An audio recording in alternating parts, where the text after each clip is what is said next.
नमस्कार जय Jagannath mama's kitchen को आपण स्वागत। फ्रेंड्स मु आज नहीं आसी बिना चूना गाजर गईठा पिठा। हाँ आज्ञा गईठा पिठा करबा किंतु बिना चूना चाउल को चूना न करी गईठा पिठा प्रस्तुत करबा। एहीपरी वीडियो मु आगरू एही चैनल रे पकेइथिली आपण देखि परिबे। जे माने देखिछंती सेमानकु धन्यवाद। आज भी सेहीपरी गईठा पिठा प्रस्तुत करबा किंतु नुआ ट्विस्ट रही। आज आम गाजर रे प्रस्तुत करबा बिना चूना गाजर रे गईठा पिठा प्रस्तुत करबा। आसंतु आम प्रस्तुत करबा बिना चूना गाजर रे गईठा पिठा। प्रथमे 2 कप चाउल नै जिबा अरुआ चाउल नै जिबा नै भल भाबरे धोई दबा। धोई सारिबा परे सेथिरे आउ किछि पानी दे 4 रु 5 घंटा पय भिजै दबा भेदै दबा। वर्तमान मु एठी गाजर को किछि धोई भल भाबरे छड़े नहीं। छड़े सारिबा परे ग्रेटिंग करि नेछि। ग्रेटिंग करि सारिबा परे देखंतु एही परे जदि धळा अंश बाहरुछि आपण एही धळा अंश को फोपाड़ी देबे, यूज करिवे नाही बा पके देबे। मु एठी रेड कलर गाजर नेछि, आपण चाहिले ऑरेंज कलर गाजर नै परिबे। पिठा प्रस्तुत करबा पई 2 कप चाउल नेथिलु, तेनु करिके मु एठी 2 कप गाजर नेछि। चाउल जेतिके नेबे गाजर सही परिमाण रे समान समान परिमाण रे नेबे। 2 कप गाजर मु एठी ग्रेटिंग करी नै जाइछि। चाउल फेटेबार एठी हमरो 5 रु 6 घंटा हे जाइछि। वर्तमान आउ थरे चाउल को धोई नबा। धोई सारिबा परे गोटे ग्राइंडिंग जार रे चाउल को सब देई दबा। चाउल देई सारिबा परे सेथिरे ग्रेटिंग करी रखिथिबा गाजर को देई दबा। वर्तमान एठी हमरो हाफ कप पानी दे दबा। 2 टेबल स्पून चीनी दे दबा। आपण चाहिले आ गोटे टेबल स्पून चीनी दे परिबे। गाजर मीठा रहिछि 2 रु 3 टेबल स्पून चीनी दे देले हमरो पिठा हल्का मीठा हे जिवो। देखो ग्राइंडिंग कर सारिबा परे बेटर टे हमरो एही परी रहिबो, एही कंसिस्टेंसी रे रहिबो। या थारो अधिका पानिया करिवे नाही। मु एठी गोटे पिंच हबो फूड कलर मिसै छी। आपण चाहिले फूड कलर मिसै परिबे, नहले नेचुरल कलर रे आपण पिठा प्रस्तुत करि परिबे। फूड कलर मिसेबा पूरा पूरी ऑप्शनल रही। आपण चाहिले मिसई परिबे नहले स्किप करि परिबे। देखंतु मोर फूड कलर मिसेबा परे एही परी कलर आसी जाइछि। आपण चाहिले नेचुरल कलर आपण प्रस्तुत करि परिबे। वर्तमान गैस रे उठे कढ़ाई बसे नै 2 कप पानी दे दबा। ग्राइंडिंग करिबा बेले चाउल ग्राइंडिंग करिबा बेले हाफ कप पानी देथिले, वर्तमान 2 कप पानी दे दबा। एही 2 कप पानी देले हमर परफेक्ट माप रहिबो। किंतु चाउल हिसाब रे आपण पानी देबे। आपनक चाउल केते टाणुछि, केउ चाउल टिके अधिक पानी टाणे, केउ चाउल टिके कम पानी टाणे, सेही हिसाब रे आपण पानी देबे। किंतु 2 कप परफेक्ट माप रहिबो। वर्तमान पानी रे गोटे टेबल स्पून घिओ किंबा रिफाइंड ऑयल दे देबे। रिफाइंड ऑयल दे सारिबा परे स्वाद हिसाब रे लूण दे देबे। स्वाद हिसाब लूण देबा बेले वीडियो शूट हे पर नै, मन करी बा ध्यान करी आपण लूण पके नेबे। पानी भल भाबरे फुटी जिबा परे बेटर को ढाळी नेबे। ढाळी भल भाबरे घांटीबे, बारंबार घांटीबे नहले तळे लागि जिवो। देखंतु एही परी बारंबार घांटुथिबे।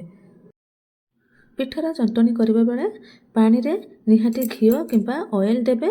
ऑयल किंबा घिओ देबा द्वारा हमरो जंतनी जमा गोटालिया हेबो नाही। आ गैस को हाई फ्लेम रखिबे जते बेले आपण बेटर ढाळुथिबे। गरम पानी रे बेटर ढाळी सारिबा परे गैस रो फ्लेम को लो टू मीडियम रे रखिबे। गैस रो फ्लेम को लो टू मीडियम रे रखी बारंबार एही परी घांटुथिबे, नहेले तळे लागि जिवो।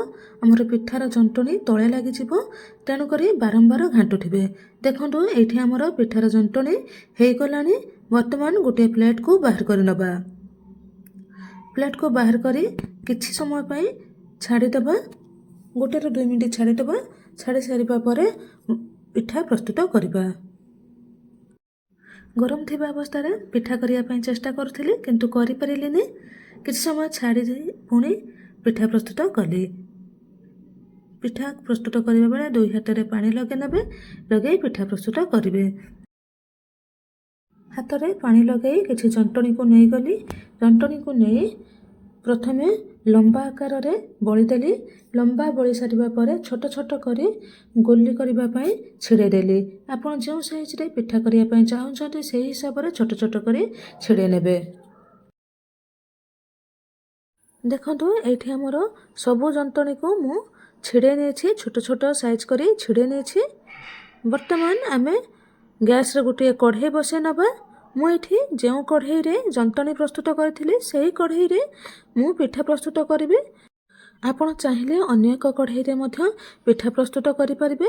ସେହି କଢ଼େଇରେ ପିଠା ପ୍ରସ୍ତୁତ କଲେ ଗୋଟିଏ ଫାଇଦା ରହିଛି, ଆପଣ କଢ଼େଇରେ ଯେଉଁ ସବୁ ଜନ୍ତଣି ଲାଗିଥାଏ ସେହି ଜନ୍ତଣି ଦ୍ୱାରା ଆମର ପିଠାଟି ବହଳିଆ ହୋଇଥାଏ। ତେଣୁକରି ଯେଉଁ କଢ଼େଇରେ ଆପଣ ଜନ୍ତଣି ପ୍ରସ୍ତୁତ କରିଛନ୍ତି ସେହି କଢ଼େଇରେ ଆପଣ ପିଠା ପ୍ରସ୍ତୁତ କରିଲେ ଆପଣ ପିଠାଟି ବହଳିଆ ରହିବ। କଢ଼େଇରେ 2 କପ୍ ପାଣି ଦେଇଦେଇଛି। 2 କପ୍ ପାଣି ଦେଇସାରିବା ପରେ 1 ଲିଟର କ୍ଷୀର ଦେଇଦେଇଛି। ଆପଣ ଚାହିଁଲେ ମିଲ୍କ ପାଉଡ଼ରରେ ମଧ୍ୟ ଏହି ପିଠାକୁ ପ୍ରସ୍ତୁତ କରିପାରିବେ। କ୍ଷୀର ଫୁଟିବା ପାଇଁ କିଛି ସମୟ ଲାଗିବ। ସେହି ସମୟ ମଧ୍ୟରେ ଆମେ ଛିଡ଼େଇ ରଖିଥିବା ଜନ୍ତଣିକୁ ପିଠା ବଳି ନେବା। ସେହିପରି ଅଳ୍ପ ଟିକେ ପାଣି ହାତରେ ଲଗାଇ ପିଠାକୁ ବଳି ନେବା। ମୁଁ ଏଠି 2 ପ୍ରକାରର ପିଠା ବନେଇଛି। ଆମର ଗଇଁଠା ପିଠା ଓଡ଼ିଶାରେ 2 ପ୍ରକାରର ବା 2 ପ୍ରକାର ବଳାଯାଏ। ଆମର ବାଲେଶ୍ୱର, ଭଦ୍ରକ ଏପଟ ସାଇଡ଼୍ରେ ଗୋଲ କରି ପିଠା ବଳାଯାଏ। ଯାଜପୁର, କଟକ ଏ ସାଇଡ଼୍ରେ ଟିକେ ଲମ୍ବା କରି ପିଠା ବଳାଯାଏ। ତେଣୁକରି ମୁଁ ଏଠି 2 ପ୍ରକାରର ପିଠା କରିଛି। ଆପଣ କେଉଁ ଡିଷ୍ଟ୍ରିକ୍ଟରୁ ଦେଖୁଛନ୍ତି ଆପଣ ବତେଇବେ, କମେଣ୍ଟସ୍ ମାଧ୍ୟମରେ ବତେଇବେ। ଯଦି ଆପଣ ଯାଜପୁରରୁ ଦେଖୁଥିବେ ମୋର ଲମ୍ବା ପିଠା ବା ଲମ୍ବା ଗଇଁଠା ପିଠାକୁ ଦେଖି କହିବେ ଠିକ୍ରେ କରିଛି କି ନାହିଁ। ଦେଖନ୍ତୁ ଏଇଠି ମୁଁ ସବୁ ଗୋଲ ଟାଇପ୍ର ଗଇଁଠା ପିଠା ପ୍ରସ୍ତୁତ କରିନେଇଛି। ବର୍ତ୍ତମାନ ଲମ୍ବା ଟାଇପ୍ର ଗଇଁଠା ପିଠା ପ୍ରସ୍ତୁତ କରିବା। ଦେଖନ୍ତୁ ଏଇଠି ମୁଁ ଲମ୍ବା ଗଇଁଠା ପିଠା ପ୍ରସ୍ତୁତ କରୁଛି। ଯଦି ଲମ୍ବା ଗଇଁଠା ପିଠା ପ୍ରସ୍ତୁତ କରିବାରେ କିଛି ଭୁଲ ଥାଏ ଆପଣ କମେଣ୍ଟରେ ଜଣାଇ ପାରିବେ। ମୁଁ ତାକୁ ସୁଧାରି କରି ଭଲ ଭାବରେ ପିଠା ପ୍ରସ୍ତୁତ କରିବି।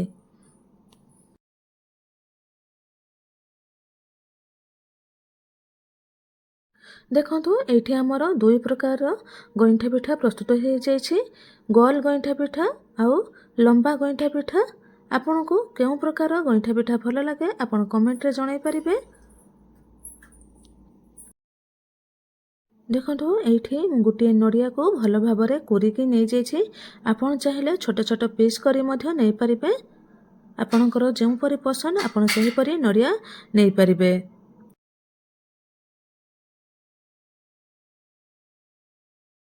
ବର୍ତ୍ତମାନ ଆମର କ୍ଷୀର ଗରମ ହୋଇଗଲାଣି। କ୍ଷୀରରେ 2-3 ଟେବୁଲ ସ୍ପୁନ୍ ହେବ ବେଟର ମିଶାଇ ନେଇଛି, ଯାହାକି ମୁଁ ଆଗରୁ ରଖିଥିଲି। ବେଟର ମିଶାଇବା ଦ୍ୱାରା ଆମର ପିଠା ବହଳିଆ ହେବ ଆଉ ପିଠାର ମଧ୍ୟ କଲର୍ ଆସିଯିବ। ତେଣୁକରି 2-3 ଟେବୁଲ ସ୍ପୁନ୍ ବେଟର ଏଇଥିରେ ମିଶାଇ ନେବେ, କ୍ଷୀରରେ ମିଶାଇ ନେବେ। ଦେଖନ୍ତୁ ଏଇଠି ଆମର କ୍ଷୀରରେ କଲର୍ ଆସିଯାଇଛି। ବର୍ତ୍ତମାନ ମୁଁ ଏଥିରେ 5ରୁ 6ଟି ଅଳେଇଚକୁ ଛେଚି ମିଶାଇ ନେଇଛି। ଅଳେଇଚ ମିଶାଇ ସାରିବା ପରେ 1 କପ୍ ହେବ ଚିନି ମିଶାଇ ନେଇଛି। ଆପଣଙ୍କୁ ଯଦି ଅଧିକ ମିଠା ପସନ୍ଦ ଆପଣ ଆଉ ଅଧିକ ଚିନି ମିଶାଇ ପାରିବେ। ଚିନି ଆପଣଙ୍କର ପସନ୍ଦ ହିସାବରେ ମିଠା ହିସାବରେ ଆପଣ ଚିନି ମିଶାଇ ପାରିବେ। ମୁଁ ଏଠି 1 କପ୍ ଚିନି ଦେଇଛି, ଆପଣ ଚାହିଁଲେ ଅଧିକ ଚିନି ଦେଇପାରିବେ। ଦେଖନ୍ତୁ ଏଇଠି ଆମର କ୍ଷୀର ଭଲ ଭାବରେ ଫୁଟିଗଲାଣି। ବର୍ତ୍ତମାନ ଏଥିରେ ସ୍ୱାଦ ହିସାବରେ ଲୁଣ ପକାଇ ନେବା। ଧ୍ୟାନ ଦେବେ ଆପଣ ଆଗରୁ ଜନ୍ତଣିରେ ଲୁଣ ଦେଇଥିଲେ ସେହି ହିସାବରେ ଲୁଣ ଦେବେ। ପିଠାକୁ ଆବଶ୍ୟକ ଯେତିକି ସେହି ହିସାବରେ ଲୁଣ ଦେବେ। କ୍ଷୀର ଆମର ଭଲ ଭାବରେ ଫୁଟି ଯାଇଛି। ବର୍ତ୍ତମାନ ପିଠାକୁ ସବୁ ଢାଳି ନେବା ବା କ୍ଷୀରରେ ପକାଇ ଦେବା ପିଠାକୁ। କ୍ଷୀରରେ ପିଠା ପକାଇବା ବେଳେ ଆପଣ ଧ୍ୟାନ କରି ପକାଇବେ, ନହେଲେ କ୍ଷୀର ଉପରକୁ ଛିଟିକି ପଡ଼ିବ। ଗରମ କ୍ଷୀର ରହିଛି, ତେଣୁକରି ଧ୍ୟାନ କରି ଆପଣ କ୍ଷୀରରେ ପିଠା ଦେବେ।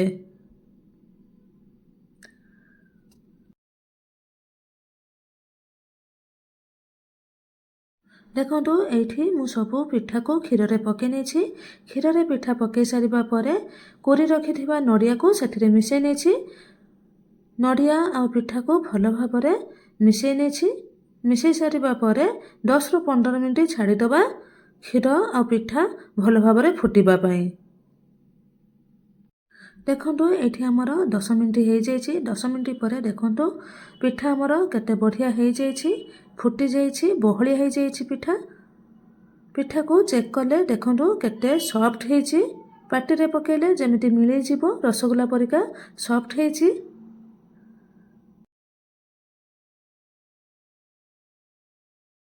ଦେଖନ୍ତୁ ଏଇଠି ମୁଁ ଗୋଟିଏ ଲମ୍ବା ପିଠା ମଧ୍ୟ ଚେକ୍ କରିଛି, କେତେ ବଢ଼ିଆ ଭାବରେ ସଫ୍ଟ ହେଇଛି।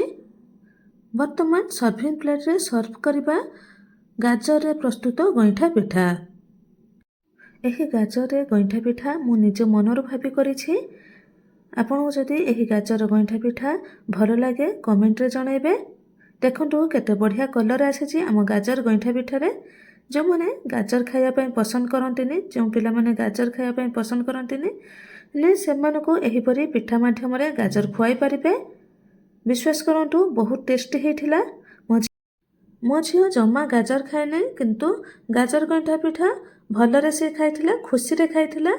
ଆପଣ ଏହି ରେସିପି ଦେଖନ୍ତୁ, ଘରେ ବନାନ୍ତୁ, ପିଲାମାନଙ୍କୁ ଖୁଆନ୍ତୁ, ନିଜେ ଖାଆନ୍ତୁ, ସମସ୍ତଙ୍କୁ ଖୁଆନ୍ତୁ। କିପରି ଲାଗିଲା କମେଣ୍ଟରେ ଜଣାନ୍ତୁ। ଏହି ରେସିପିଟି ଭଲ ଲାଗିଥିଲେ ଲାଇକ୍, ସେୟାର, ସବସ୍କ୍ରାଇବ୍ କରିବେ। ରହୁଛି, ଧନ୍ୟବାଦ। ଜୟ ଜଗନ୍ନାଥ। ପୁଣି ଥରେ ଦେଖାହେବ ଆଉ ଏକ ନୂଆ ରେସିପିରେ। Bye bye.